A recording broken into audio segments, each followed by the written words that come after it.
다음 세대를 위한 부흥회라. 제가 무슨 이야기를 할 수 있을까라는 고민이 들더라고요.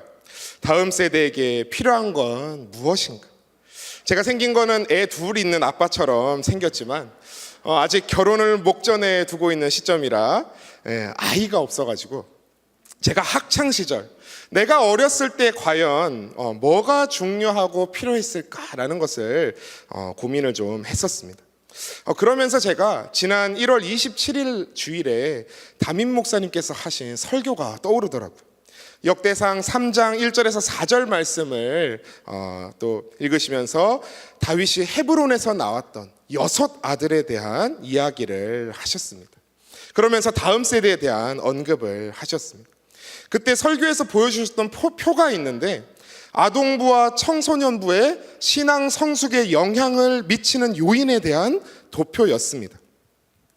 막 주일 예배가 막 149포인트, 심지어 연예인이 47포인트를 차지하고 있는 그 도표에서 가정문화는 겨우 4포인트, 청소년부로 넘어가니까 0포인트를 심각하게 가리키고 있더라고요. 이것이 비단 우리 교회 부모님들만의 잘못이다라고 이야기하고 싶진 않습니다.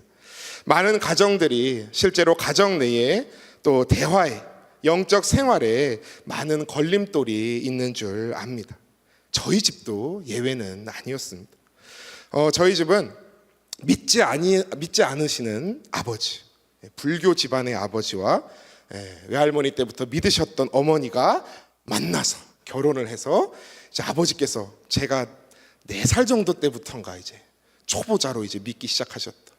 교회를 갈까 말까 어머니가 없으니까 이제 심심하셔가지고 교회 문지방까지 왔다가 돌아가셨다 하다가 친구가 종철아 교회 가나? 막 이래가지고 붙들고 교회에 가서 성가대에 먼저 앉으셨다는 그 이야기를 제가 이제 들었었는데 저희 아버지도 확실히 젊었을 적 영적인 초보였다라고 스스로 말씀을 하십니다. 제가 일전에 수요 설교 때도 잠깐 언급했지만 저희 아버지는 해군 군인이십니다. 군인이 누굽니까? 나라를 위해 총칼 대포 들고 싸우고 지키는 군인 정신, 이순신의 후예. 거기다 저희 아버지는 대체로 무뚝뚝하다는 경상도 남자이십니다. 경북 문경 출신이시거든요. 그래서 생각보다는 살가우신 분이세요. 저희 할아버지보다는 훨씬 저희는 대대로 나아지고 있다고 생각을 합니다만, 특히나 요즘은 나이가 드시면서 더 살가워지셨습니다. 여성 호르몬이 마구마구 나오시는지 아들아 뭐하노? 막 이러면서 전화도 오시고 하시는데, 그런데 제가 어렸을 때 중학교 1학년 때인가 퇴근하신 아버지에게 제가 신나서 제가 반에서 막 발표 수업에서 좋은 성적을 거뒀다는 이야기를 막 자랑을 했습니다. 선생님도 막 칭찬을 막 해주셨다고. 그때 아버지의 반응이 어땠을까요? 우리 아들 최고다. 뭘 어떻게 잘했는데? 막 이렇게 물어봐 주셨을까요? 아니었습니다. 저희 아버지의 대답은 아들아, 방심하지 마라. 그럴 때일수록 교만하지 말고 더 열심히 해야 돼. 제가 그때 어린 나이였지만 이 맥이 탁 풀리더라고요. 그리고 속상한 일이 생겨서 아버지께 막 또 미주알 고주알 털어놓으면, 야 아들아, 그 정도로 하나고 속상해서 나중에 더 힘들 일 생기면 네 어쩔래? 막 이러시면서 아빠는 말이야 이러셨고, 또 두렵고 무서운 일에 부딪혀서 제가 이야기하면 아들아, 두려워하는 건 아주 스투피드한 거야. 스투피드한 거. 부딪혀보지도 않고 왜 두려워해? 너 쫄짱구야? 쫄짱구 아니에요. 그럼 뭐하러 두려워해? 그거는 아주 스투피드한 거라니까. 제가 그때 스투피드라는 단어가 귀에 못이 박히도록 제가 들어가지고 주님, 제가 그 후로 지금까지도 스투피드라는 단어를 굉장히 안 좋아합니다. 알죠. 저도 두려워하는 일도 언젠가는 지나갈 것이고 주님 주시는 믿음으로 여호수아 갈렙같이 담대해야 된다. 머리로는 제가 왜 모르겠습니까? 그런데 그런 일이 있은 후에 제가 아버지와 더 많은 대화를 했을까요? 아니었습니다. 그 관계가 회복되는데 아버지는 인정하실지 모르겠지만 어마어마한 시간이 들어갔습니다. 부부에서 시작된 가정의 영성은 부부관계를 핵심으로 부모와 자녀 관계로 전달된다고 믿습니다. 저는 오늘 이 시간 성경에서의 부부 역할을 또 바라보고 부부의 존경과 사랑의 코드가 그 관계에서 나아가서 자녀까지 신앙의 가정으로 나아가는 그러한 과정으로 조금이라도 유익한 시간이 되는 은혜를 기대합니다. 이 시간 잠깐 하나님 말씀을 보고자 하는데요, 골로새서 3장 18절에서 21절 말씀입니다. 골로새서 3장 18절에서 21절 말씀입니다. 하나님의 말씀 성경을 읽겠습니다. 한 목소리로 읽으시겠습니다. 시작. 아내들아 남편에게 복종하라. 이는 주 안에서 마땅하리라. 남편들아 아내를 사랑하며 괴롭게 하지 말라. 자녀들아 모든 일에 부모에게 순종하라. 이는 주 안에서 기쁘게 하는 것이니라. 아비들아 너희 자녀를 노엽게 하지 말지니 낙심할까 함이라. 아멘. 제가 참 좋아하는 말씀, 바울이 가정에 대해서 언급한 골로새서 3장의 말씀입니다. 그런데 이 말씀을 보면 먼저 우리 아내분들, 권사님들, 집사님들이 바로 시험 드십니다. 아내가 남편에게 뭐요? 복종하라. 이는 주 안에서 마땅하니라. 아니 순종도 아니고 복종이라니. 제가 결혼하게 될 자매도 별로 안 좋아할 구절일 것 같은데요. 너무한 거 아니에요? 바울 아저씨 이거 완전 옛날 사람이라서 이런 거 아닙니까? 라고 할 수 있는데, 얼핏 보면 마치 굉장히 가부장적인 자세에서 아내의 굴종을 명령하는 것 같지만 사실 오해입니다. 사도 바울은 분명히 이것을 주 안에서라고 언급하고 있습니다. 너희는 유대인이나 헬라인이나 종이나 자유인이나 남자나 여자나 다 그리스도 예수 안에서 하나이니라. 갈라디아서 3장에서 바울은 이야기합니다.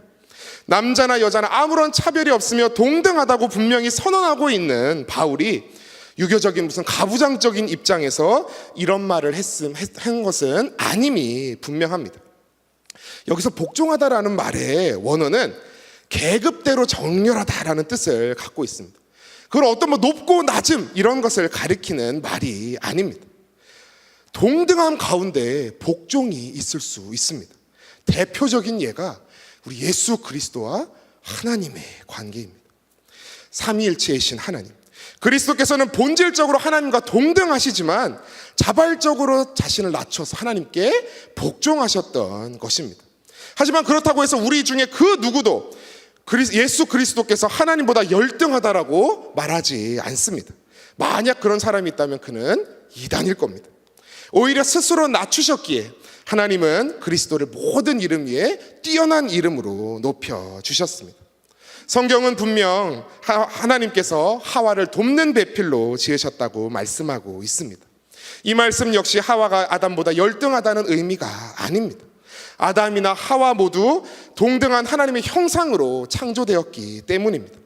따라서 이 말씀은 본질적으로는 동등하나 지으심의 목적에 따라 하나님께서 지으셨다는 말씀입니다. 그러니 오해하지 마십시오. 이 말씀의 본질은 아내분들께서 남편의 선한 협력자, 배우자가 되시라는 귀한 말씀인 것입니다. 우리 남편분들 혹시 뿌듯한 표정으로 이 말씀을 듣고 계셨습니까? 우리 남편분들에게도 만만찮은 말씀이 있습니다. 19절 말씀을 보십시오. 남편들아 아내를 사랑하며 괴롭게 하지 말라. 남편에 대한 아내의 기본 자세가 순종이라면 이에 대한 남편의 기본 자세는 사랑이라는 것입니다. 그런데 여기서 말하는 사랑은 단순한 사랑이 아니라 아가페 사랑을 이야기합니다. 하나님이 주시는 사랑, 그리스도 예수의 사랑과 같은 그 무조건적인 사랑을 이야기하는 것입니다. 하나님은 세상의 남편들을 향해서 아내에게 요구되는 것보다 훨씬 더 큰 의무를 명하신 것입니다. 그리고 괴롭게 하지 말라. 여기 괴롭게 하다라는 말은 헬라어 원어로 보면 쓴 경험을 주다라는 뜻으로 특히 독한 말로 상대방의 마음에 상처내는 것을 이야기합니다. 그러므로 이 말씀에 따르면 남편은 아내를 대하실 때 언제나 이 입을, 언어를 조심해야 합니다. 부부생활 역시 그 중심은 대화요, 언어인데 남편분들은 이거에 참 현명하지 못할 때가 많습니다. 저도 조심해야 될 입장입니다. 여보 오늘 저녁에 뭐 입을까요? 이러면서 막 옷을 막 2개 들고 나오면 이거? 아니면 이거? 이러면 남편분들 뭐 하죠? 뭐 입어도 다 똑같아. 이러면서 말씀하시는 분들 있습니다. 당신은 모르면 가만히 있어봐. 저희 아버지가 자주 하셨던 말씀입니다. 상처입니다. 당신은 모르면 가만히 있어요. 마음의 상처입니다. 그렇게 하지 말라는 것이 오늘의 말씀입니다. 그리고 부모와 자녀 간에도 이 법칙은 통용됩니다. 오늘 말씀 20절에서 21절 말씀에 보면 자녀들아 모든 일에 부모에게 순종하라. 이는 주 안에서 기쁘게 하는 것이니라. 아비들아 너희 자녀를 노엽게 하지 말지니 낙심할까 함이라. 안타깝게도 이 좋은 말씀은 예전 어릴 때 저와 제 아버지의 창과 방패 같은 무기 같은 말씀이었습니다. 제가 아버지 말씀에 순종 안 하고 아버지께 불만의 소리를 막 낼 때 아버지께서 그러셨습니다. 부모에게 순종하라 하셨는데, 그때 움찔했던 제가 지지 않고 외칩니다. 자녀를 노엽게 하지 말라 하셨는데요. 그러면서 어니놈이 그러면서 창과 방패로 막 찔렀다 꽂았다 막 하는 말씀으로, 지금 정말 생각해보면 정말 부끄러운 말씀 적용의 예가 아닐 수 없었습니다. 자녀가 부모에게 순종하며 따르는 것, 주님을 기쁘시게 하는 것이랍니다. 에베소서 6장 1절에서는 이것이 옳다라고 이야기합니다. 우리 여기 다음 세대 친구들, 부모에게 순종하는 것이 어떻다고요? 옳다. 옳은 거예요. 근데 어렸던 제가 그렇게 아버지께 반항하면서 주장했던 것이 잘못됐긴 했지만, 저는 21절 말씀에도 함께 주목해보고 싶은 겁니다. 아비들아 너희 자녀를 노엽게 하지 말지. 이 아비드라가 아버지만을 뜻하는 게 아닙니다. 여기 원어 파테르가 히브리서에서는 부모로도 번역이 됩니다. 부모가 자식에 대한 소유욕에 사로잡혀서 자녀를 마치 자신의 꼭두각시 인형처럼 다루어서는 자녀를 노엽게 화나게 한다는 것입니다. 자식이 어딜? 저희 아버지가 저한테 너는 내 아들이야. 누가 아니래요? 근데 그런 말씀을 한두 번 들었던 것이 아닙니다. 자녀는 하나님의 선물로서 자녀는 자신이 자녀의 소유주가 아니라, 소유주는 누구십니까? 하나님이시라는 사실을 꼭 기억하시기 바랍니다. 공동번역은 이 노엽게 하지 말라를 못 살게 굴지 마십시오라고 번역하고 있습니다. 부모의 욕심대로 혹은 부모의 권위만을 내세워 자녀를 양육하다 보면 자녀들이 상심하게 되고 낙심하게 된다고, 그 심령이 상한다고 오늘 말씀은 이야기합니다. 그럼 우리가 오늘 어떻게 해야 될까요? 신앙 안에서 가정이 올바로 서기 위해선 무엇이 필요할까요? 우리 아이들 다음 세대가 바로 서기 위해선 가정에 무엇이 필요할까요? 저는 오늘 가정의 대화에 대해서, 공감과 소통에 대한 이야기를 하고자 합니다. 부부간에, 자녀간에 대화가 이루어지고 소통이 되어야 다른 주제들도, 신앙교육도 비로소 들어갈 수 있는 것입니다. 다음 빈칸에 들어갈 말은, 말에 옳은 것은 뭘까요? 가족에게 줄 수 있는 최고의 선물은 땡땡이다.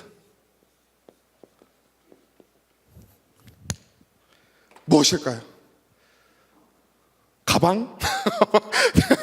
우리 아내분들은 가방이라고 외치실 수도 있지만, 저는 소통 혹은 공감이라고 말하고 싶습니다. 너무 뻔해 보입니까? 그러나 의사소통은 단순한 정보 교환만이 아닙니다. 친밀함을 보여주는 관계의 흐름입니다.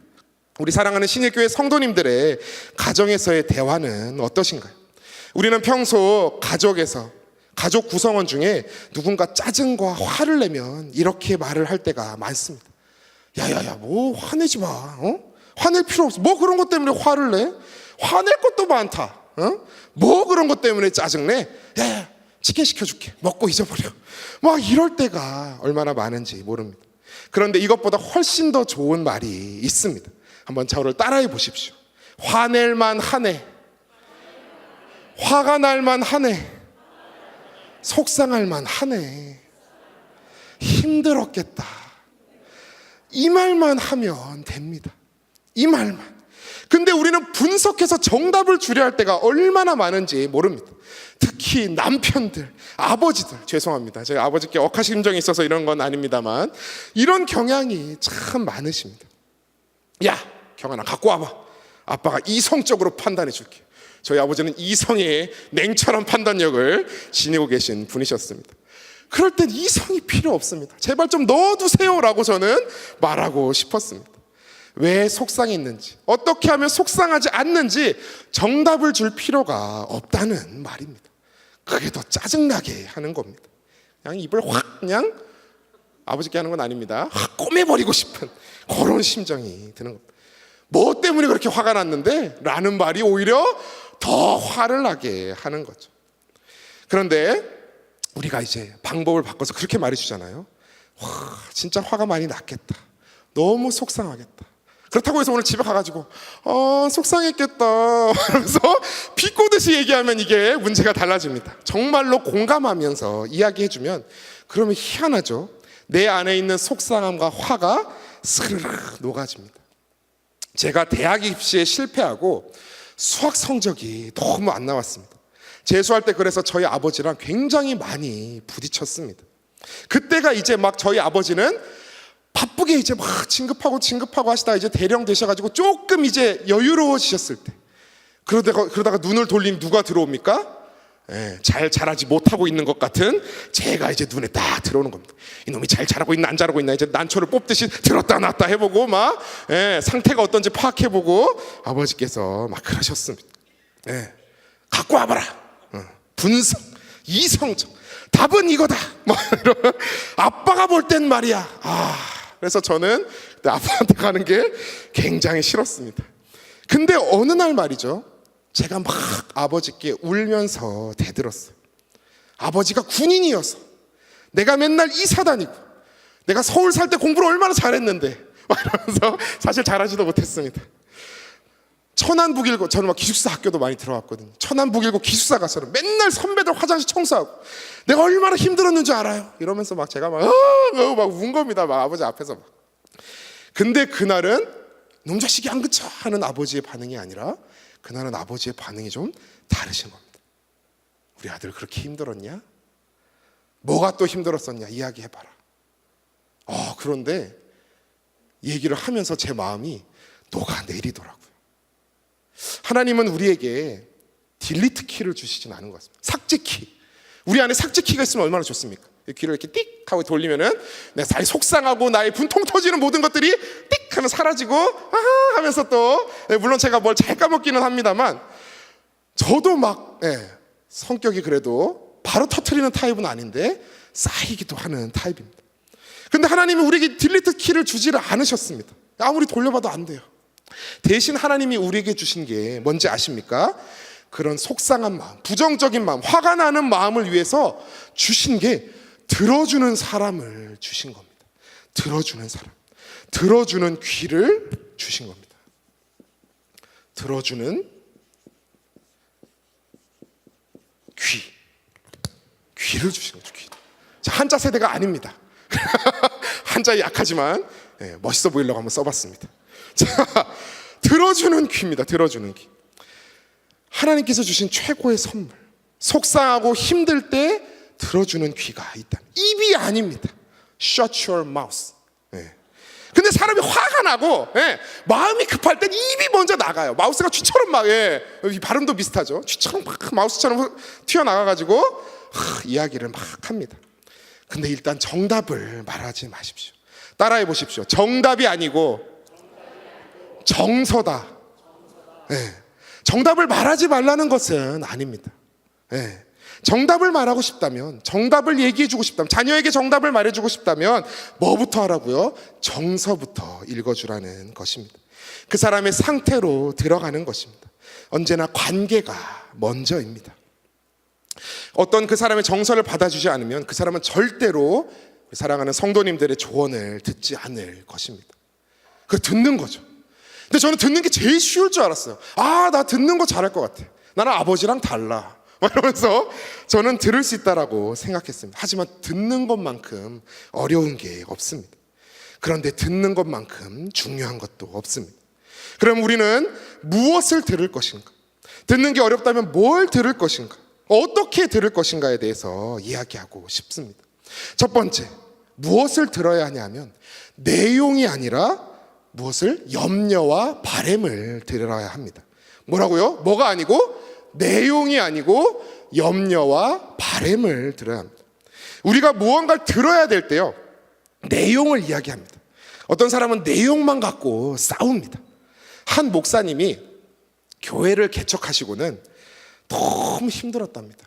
처음 개척하고 막 성도도 몇 명 없고 재정적으로도 너무 힘들고 어려우니까 그때마다 집에 오면서, 차 타고 오면서 사모님한테 이렇게 이야기했대요.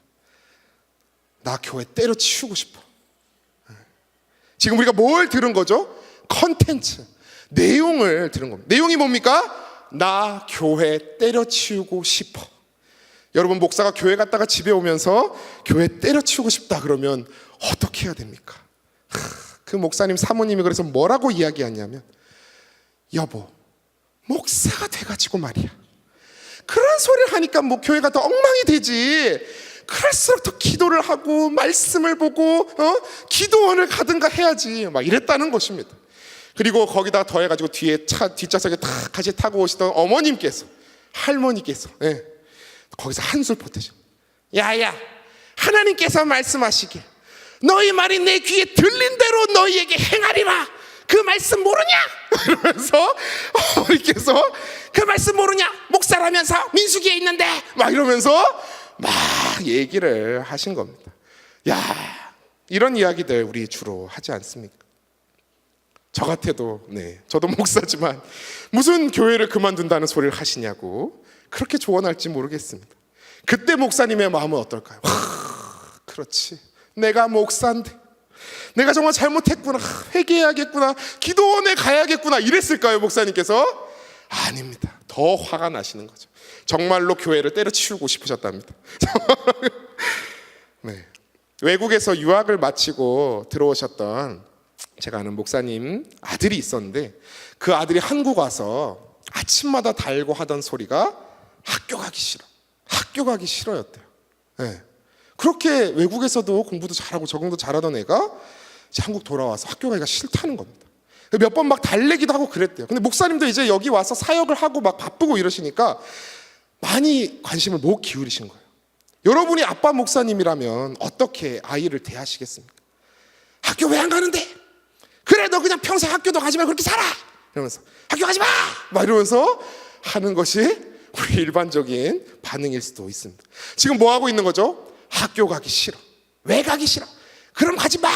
우리는 지금 내용을 갖고 싸우는 모습을 보고 있는 겁니다. 우리는 늘 그렇습니다.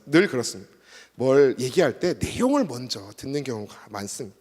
저희 어머니가요, 어느 날 미용실에 가가지고 머리를 탁 자르고 오셨는데 제가 볼 때는 그렇게 크게 변한 게 없어요. 근데 어머니께서 머리가 마음에 안 든다고 그냥 난리가 나신 겁니다. 그래서 제가 이제 그럼 옆에서 이렇게 이야기를 하죠. 엄마 예뻐요. 똑같아. 그래서 똑같다 얘기도 하고, 아버지는 이제 소파에 앉아 계시다가 머리 어떻다고 금방 자라 막 이러시면서 이제 얘기를 하시는데, 금방 자라는 거 누가 모릅니까?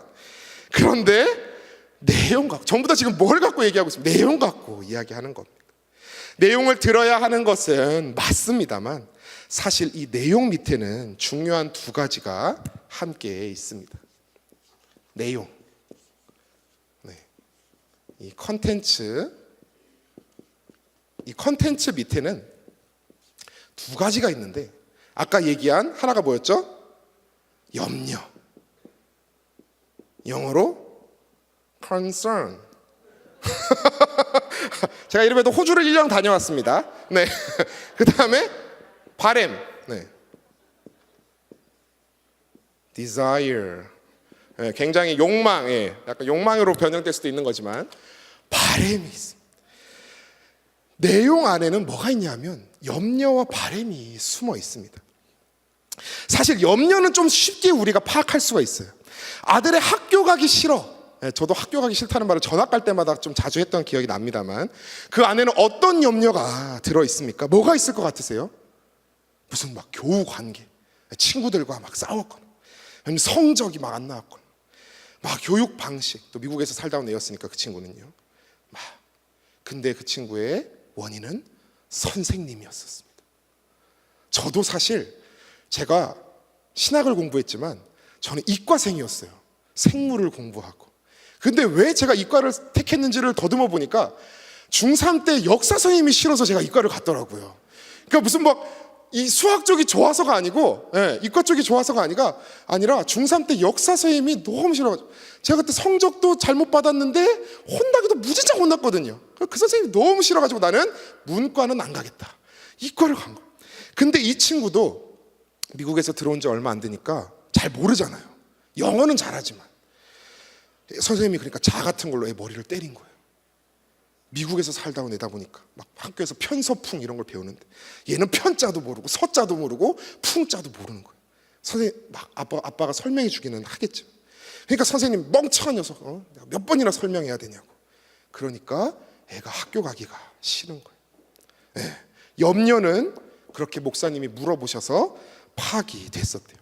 그리고 목사님이 더 얘기를 하도록 하셨대요. 아예 나를 잡고 얘 얘기를 들어봐야겠다. 그래가지고 너 뭐가 문제냐, 뭐가 힘드냐, 아빠한테 그냥 오늘은 얘기해봐라, 아빠가 뭐라 안 할게, 다 털어놔봐라 하면서 얘기를 들어보니까 이 학교 가기 싫어에 바램, 소망이 있는 거예요. 무슨 소망이 있었을까요? 뭐 미국으로 돌아가고 싶어, 학교 그만두고 싶어였을까요? 이 아이가 눈물을 흘리며 얘기했답니다. 아빠 나도 공부 잘하고 싶어. 아빠 나도 공부 잘하고 싶어. 아빠 나도 인정받고 싶어. 목사님이 그때까지 한 번도 그 아이의 마음을 그렇게 물어보신 적이 없었대요. 사역이 바쁘니까 그냥 학교 가면 학교 가는가 보다. 그런데 그때부터 그 목사님이 아이의 염려와 바램을 주의 깊게 듣기 시작하신 거예요. 그리고 아들에게 이야기했답니다. 오늘 학교 가지 마라. 아빠가 학교 가서 선생님 만날게. 오늘 아빠가 선생님한테 가서 큰 소리 좀 치고 올게. 당신이 미국 갔다 와봐라. 편서풍이 뭔지, 뭐 등고선이 뭔지 알게 뭐냐. 막 이러면서 아빠가 가서 한마디 할게. 막 이러셨답니다. 그러니까 아들이 딱 그랬대. 아빠 그러지 마세요. 쪽팔려요. 이러면서 학교 가기 싫다고 던져놓은 가방을 딱 짚더니 아빠 학교 갔다 올게요. 이랬대요. 그래가지고 아빠가 너 괜찮겠어? 가기 싫다면서 안 가도 돼. 그랬더니 학교 다니다 보면 그럴 수도 있어요. 이러면서 아들이 학교로 막 나갔다는 겁니다. 그 모습을 보면서 그때 그 목사님이 정말 하염없이 우셨답니다. 여러분 그 학교 환경이 하나라도 달라진 게 있었나요? 선생님이 바뀌었나요? 한국교회 시스템이 뭐가 바뀌었습니까? 아무것도 안 달라졌어요. 맞죠? 똑같죠. 해준 건 아무것도 없어 보이지만 그 아들의 삶의 불평을 바꿔준 건 없어 보이지만 그 목사님이 해주신 아들의 이 염려와 바램을 들어준 그것이 아들을 바꿔놓았던 것입니다. 누군가의 염려와 바램을 들어주면 기적이 일어나는 겁니다. 그렇게 되면 마음이 아까 제가 얘기한 것처럼 아버지가 저의 말을 들어줬을 때 그 현상처럼 스르르 녹아내립니다. 그것이 기적입니다. 그리고 더 중요한 거, 아이들이 자신감이 생깁니다. 한번 해보자. 아버지가 저렇게 나와주시는데 내가 그래도 학교 가야지 이러면서 아들도 가게 되는 거예요. 할 수 있겠다는 마음이 생기는 겁니다. 왜 그렇죠? 나에게 뭐가 있다? 백이 있다. 내 등 뒤에 누가 있다? 부모님이 있다. 그리고 여러분 나중에 그게 신앙교육으로 연결되잖아요. 그럼 그게 하나님으로 연결이 됩니다. 제가 군대를 가봤잖아요. 저희 아버지가 제가 군대 갔을 때 원스타셨어요. 거기 그중에서 투스타로 진급을 하시고 배를 뒤흔들 수 있는 분이에요. 제가 수요 설교 때 이야기했지만. 근데 거기 가니까 아빠의 영향력이 안 느껴지는 거예요. 병들의 세계에서는 그런 게 없는 거예요. 거기 가니까 하나님 아버지밖에 안 보이더라고요. 그때는 그러니까 우리 부모님들이 정말 내가 힘이 있고 내가 뭐 재산이 있고 내가 뭐 능력이 있어서 우리 아이를 끝까지 돌봐줄 수 있을 것 같아 보일지 모르지만 우리 아이들을 끝까지 돌봐줄 수 있는 분은 누구시라고요? 하나님이시라는 사실을 기억하시기 바랍니다. 우리에게 이야기를 다 들으시는 분. 이사야 9장 6절에 보면은 예수님에 대한 묘사 중에 그의 이름은 기묘자라 모사라라는 표현이 있습니다. 근데 이게 영어로 보잖아요. 영어로 보면은 He will be called 원더풀 카운셀러라고 나옵니다. 우리 카운셀러 아시죠? 카운셀러. 들어주는 사람이죠. 이 모사가 단순한 그냥 뭐 책략가나 그냥 그런 사람이 아니라 들어주시는 분으로 묘사가 되어 있다는 것입니다. 다른 사람 다 내 맘 몰라주고, 다른 사람 다 날 이해하지 못하고, 내 환경 하나 바뀌지 못해도 나에겐 누가 있다는 것? 하나님이, 주님이 계시다는 사실, 그것들을 우리 아이들에게 알려주시는 부모님이 되셔야 됩니다.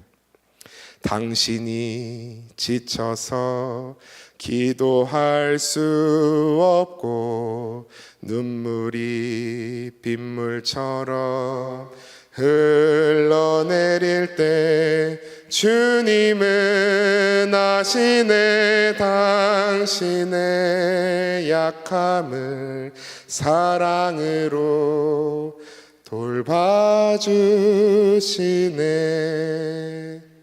누군가 널 위하여, 누군가 기도하네.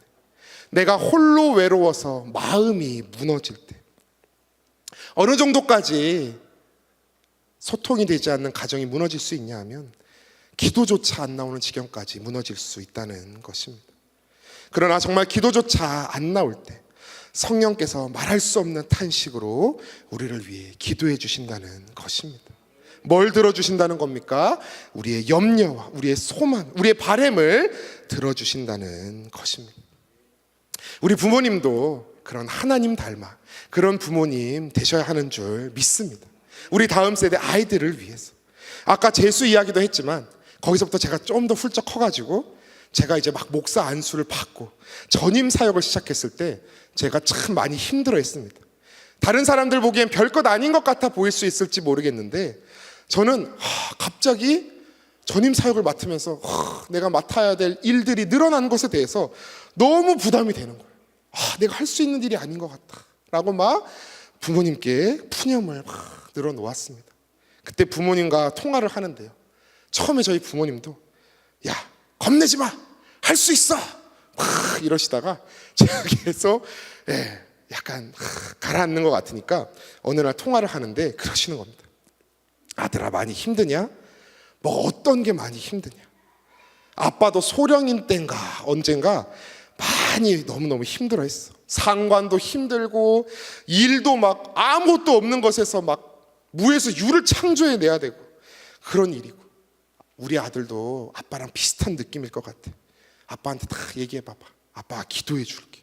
이러시는 거예요. 그때 뒤에서 저희 어머니가 아들아 아빠 그때 막 힘들어서 울었대 막 이러면서 막 이야기로 하시는 거예요. 제가 빵 터졌습니다. 전화를 하다가. 진짜요? 제가 막 물어봤어요. 아빠 힘들어서 막 우셨대 막 이러시는 거예요. 그게 제게 정말 신선한 충격 같은 말이었습니다. 전 아버지 우는 모습을 살면서 단 한 번도 보지 못했거든요. 지금까지도 본 적이 없습니다. 그런데 그런 아버지도 그런 힘든 시절이 있었고, 나도 그랬고 너도 그랬고 내가 다 들어줄게 걱정하지 마라 라고 하는 그 말에 제가 참 큰 위안을 얻었습니다. 잘 들어주면 우리 안에 영적인 감정을 뒷받침해주고 자신감이 생기는 겁니다. 자신감을 가져라 말하는 것보다 자신감을 가져 막 이래가지고 자신감이 막 생기면 맨날 아침마다 얘기해줘야죠. 막 자신감을 가져라 막 이러면서 하겠죠. 왜 이 고생을 하겠습니까? 근데 뭐라고요? 들어주시라는 겁니다. 물어봐 주시라는 겁니다. 근데 우리 자녀들에게 막 물어보시라 그러면 뭘 물어봐야 될지 모르는 분들이 많습니다. 부부간에도 뭘 물어봐야 되는지 모르는 분들이 있습니다. 제가 아직 뭐 결혼도 안 했는데 이런 말을 한다는 게 참 부끄럽긴 합니다만, 그런데 딱 두 가지 우리가 자녀들에게 또 배우자에게 물어볼 수 있는 것이 있는데, 첫 번째 따라해 보십시오. 오늘 제일 신났을 때가 언제야? 시작. 오늘 제일 신났을 때가 언제야? 너무 쉽죠? 제일 좋았을 때, 제일 신났을 때 딱 한 포인트 정도는 있습니다. 저는 오늘 제일 신났을 때 오늘은 많이 긴장을 해서 저는 저녁에 돈가스를 봤을 때가 좀 신났습니다. 두 번째 반대말 뭘까요? 가장 힘들었을 때, 제일 속상했을 때가 언제야? 오늘 만약에 집에 가시면 내 자녀가 있다면 오늘 한번 이걸 물어보시는 게 어떻습니까? 오늘부터 그것도 몰라요 이러는 사춘기면 문제가 있을 수도 있지만 딱 두 가지만 물어보시는 겁니다. 제일 좋았을 때가 언제야? 제일 나빴을 때가 언제야? 라고 물어보시는 겁니다. 커뮤니케이션 학자들이 소통이라는 걸 연구해 보니까 이렇더랍니다. 우리 중 가장 효과적인 소통을 100이라고 봤을 때 말의 내용은 겨우 7%랍니다. 7%. 우리가 말하는 듣는 내용은 몇 프로라고요? 7%. 그 다음에 근데 제일 큰 요소가 뭐였냐면 바디랭귀지였답니다. 55%를 차지했답니다. 그리고 청각적인 요소, 말투, 잘했어? 이런 말투 있잖아요. 어떤 식으로 하는지. 내용은 똑같은데 어떤 말투, 어떤 톤으로 하느냐에 따라서 38%가 나머지가 결정이 되더랍니다. 그래서 FBI는 절대 범죄자들의 말을 믿지 않는답니다. 바디랭귀지는 거짓말을 하지 않거든요. 말은 속일 수가 없지만 바디랭귀지는 속일 수가 없습니다. 우리가 경청할 때, 남의 말을 들을 때 우리 몸이 어떻게 되는 줄 아십니까? 그 사람에게 이렇게 기울어집니다. 이렇게. 이 경청이라는 거를 또 한자로 써보면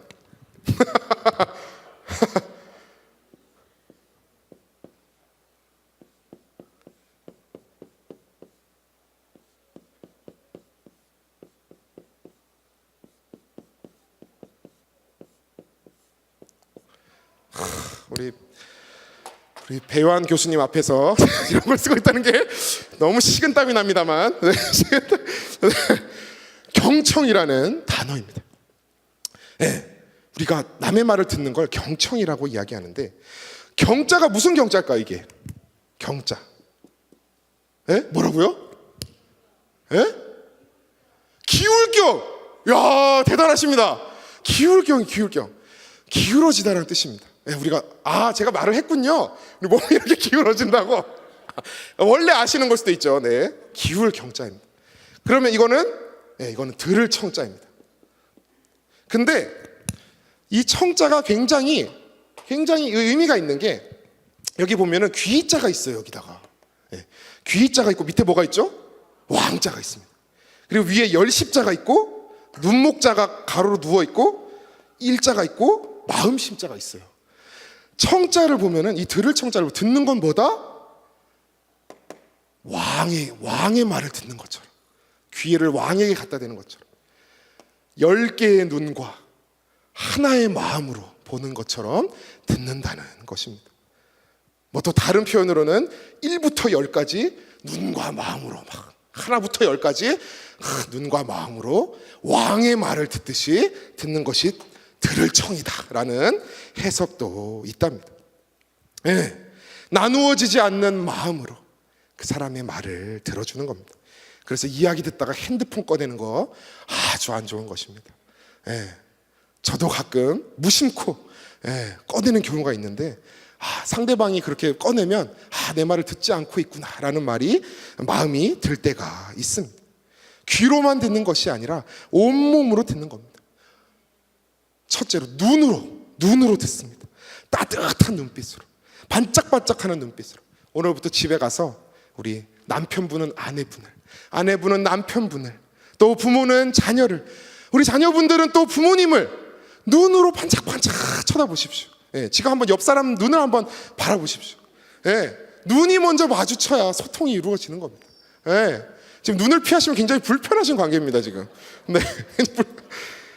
잠언 15장 30절을 말씀해 보면은 눈이 밝은 것은 마음을 기쁘게 하고 좋은 기별은 뼈를 윤택하게 하느니라 라는 말씀이 있는데, 거기서 눈이 밝은 것은 마음을 기쁘게 하고, 이 말씀이 어떤 뜻이냐면 빛나는 눈길은 마음을 기쁘게 한다라는 뜻입니다. 이야기할 때 상대방이 나를 빛나는 눈길로 쳐다보면은 마음이 기쁘다는 겁니다.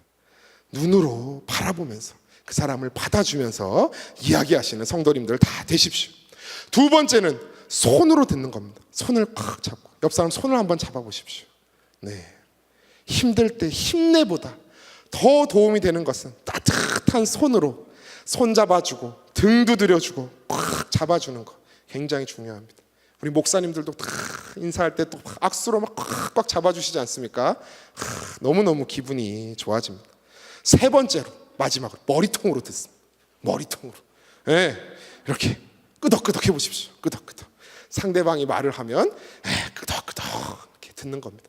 예, 차에 달려있는 개처럼 계속 흔들거리면 그거는 역효과입니다. 네, 포인트 때 하는 겁니다. 포인트 때 계속 오늘 내가 듣고 왔어 아들아 막 이러면서 나와가지고 아들아 말해봐 그래 이러는 게 아니라 네, 포인트 때.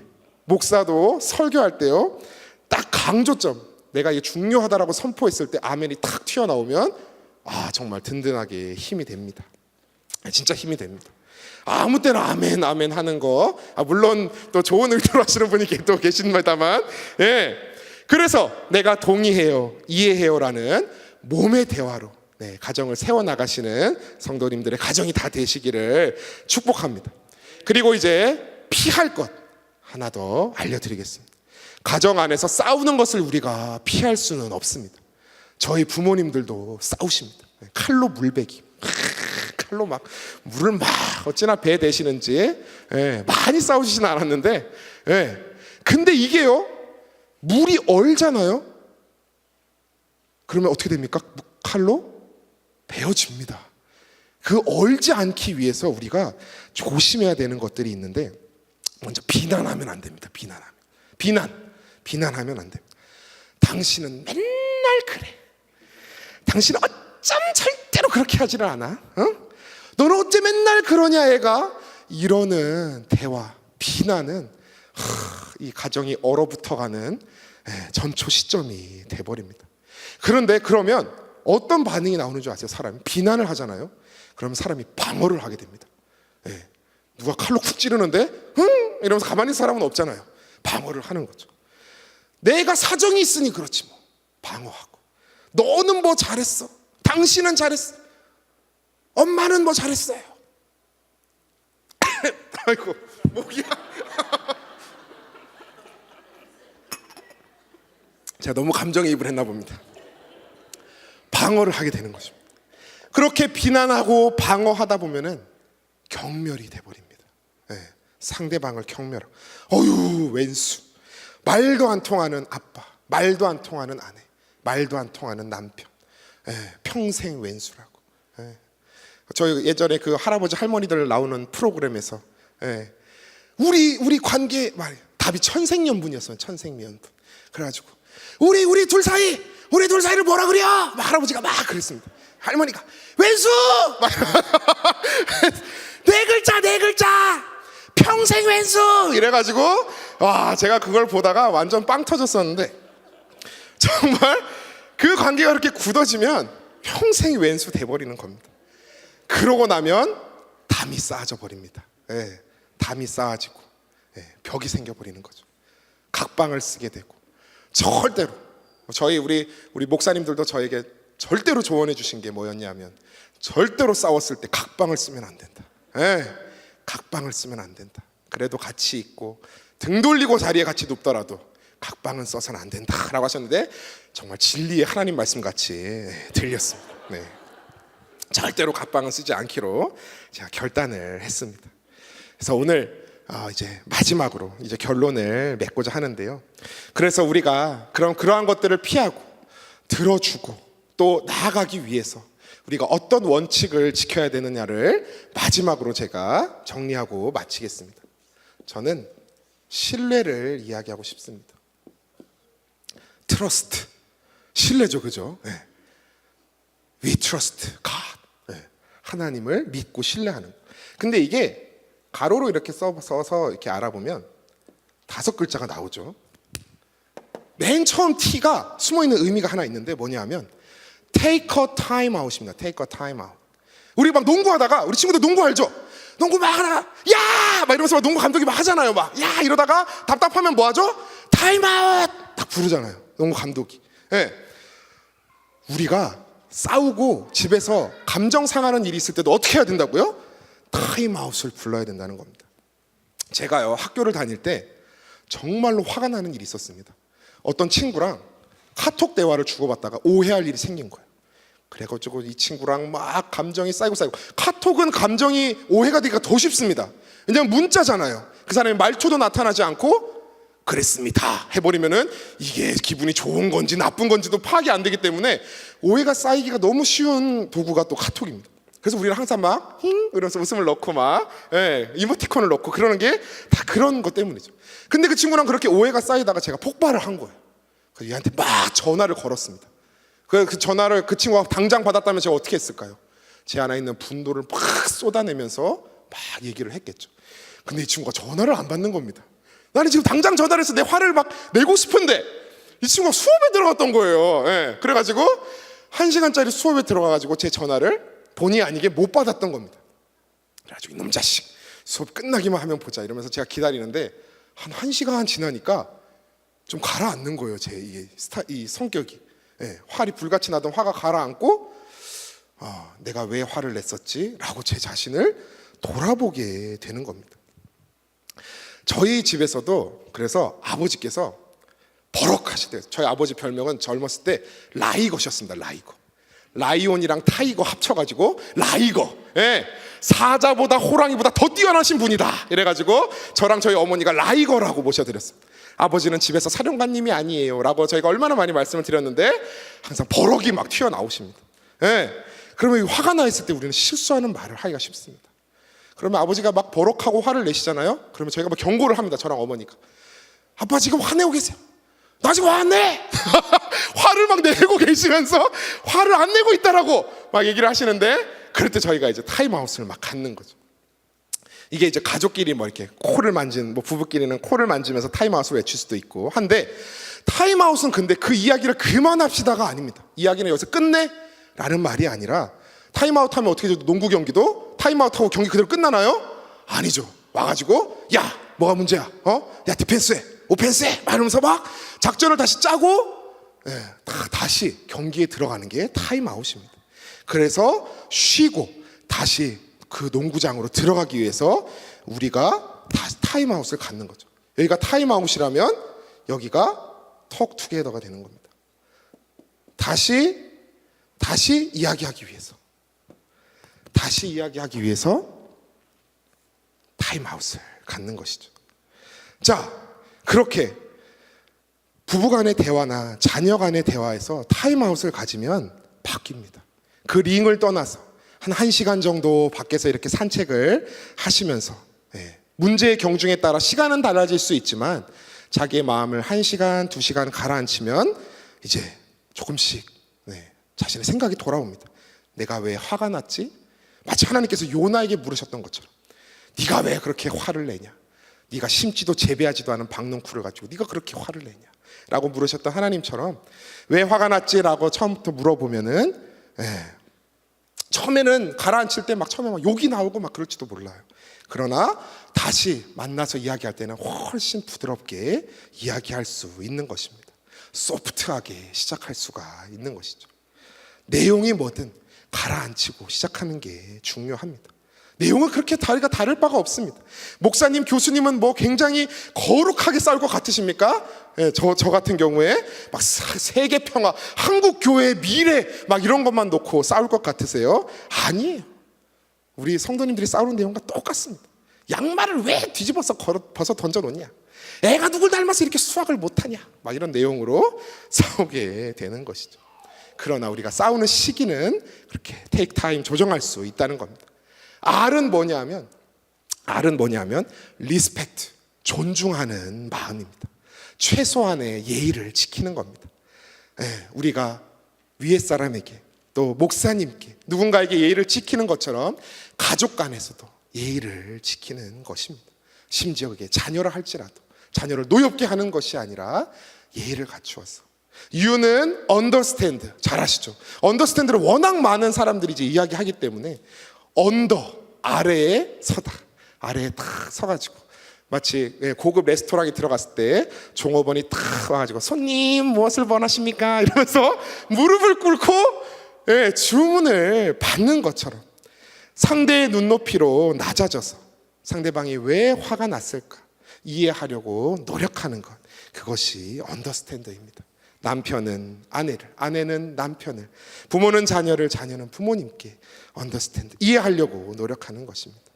그리고 마지막 S는 스킬입니다. 스킬. 기술이 필요합니다. 이렇게 다 우리가 알고 있지만 이렇게 오늘 딱 알았잖아요. 이제 들었잖아요. 나도 그래야지. 집에 가면 바로 되는 줄 아십니까? 안 됩니다. 우리가 제가 볼링을 굉장히 또 좋아하는 편인데요.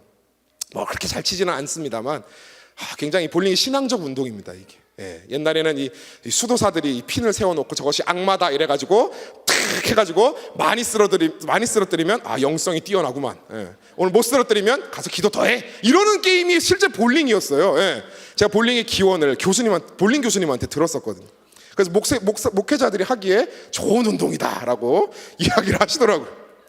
그래가지고 근데 볼링도 기술이 한 번에 익혀집니까? 저는 이제 중학교 1학년 때, 초등학교 6학년 때부터 배웠습니다만 맨 처음 치면은 누구나 도랑에 빠집니다.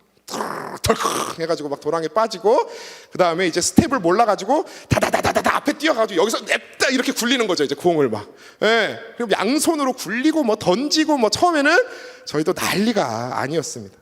그런데 그 기술을 알고 배우고 그리고 몸으로 익히고 이해하기 시작하면 뭐가 기억하죠? 몸이 이제 기억을 하기 시작하는 겁니다. 부드럽게 탁 해가지고 부드럽게 샷을 굴리게 된다는 것이죠. 졸리신 것 같아가지고 한번 해봤습니다. 네. 그래서 트러스트, 우리 사이에 가정 간의 신뢰가 쌓이기 위해서는 take a time, 타임아웃을 가지시고 리스펙트, 존중하시고 언더스탠드, 이해하려고 하시고 그리고 뭐였죠? 톡투게더 같이 이야기하시면서 그 모든 것을 스킬로 습득하시고 몸에 익히시고 그렇게 하시면 정말 우리 다음 세대 아이들을 위한 소통하고 신앙의 전수가 이루어지는 가정으로 나아갈 수 있을 줄 믿습니다. 마지막으로 이제 당부하고 싶은 말을 드리고 결론을 드리고 맺도록 하겠습니다. 첫째로 제가 아까도 말씀드렸지만 따라하십시오. 정답이 아니고 정서다. 정답. 정답하면 저희 아버지가 참 많이 떠오릅니다만 정답이 아니라 정서입니다. 저희 아버지가 요즘 얼마나 정서적이신지 모릅니다. 은퇴하시고 교회에서 말씀 공부하는 게 그렇게 즐거우시답니다.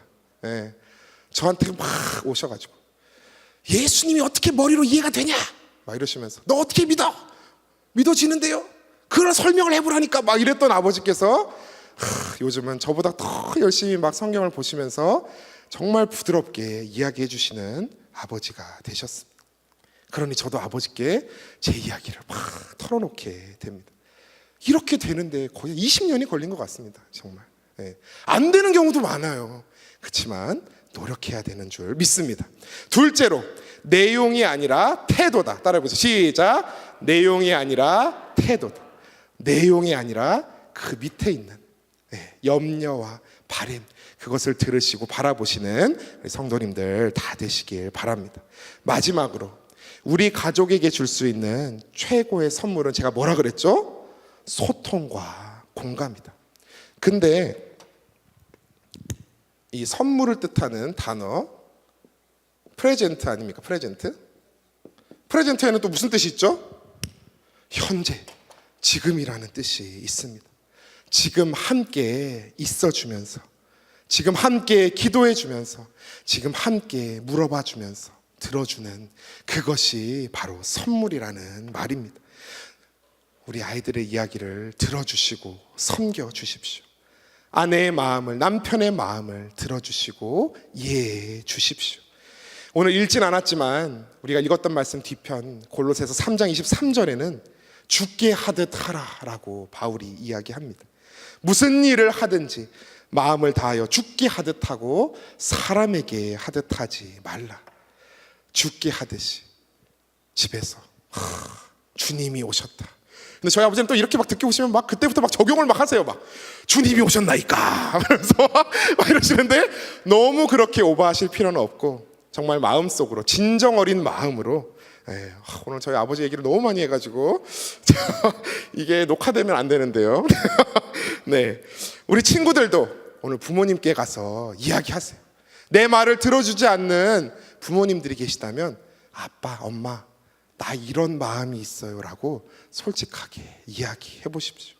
그리고 우리 부모님들도 집에 가서 우리 아이들, 우리 또 자녀들, 심지어 성인이 됐다 할지라도 그 안에 있는 염려와 바램을 꼭 들어주시는 우리 모든 사랑하는 신일의 성도님들 다 되시기를 축복합니다.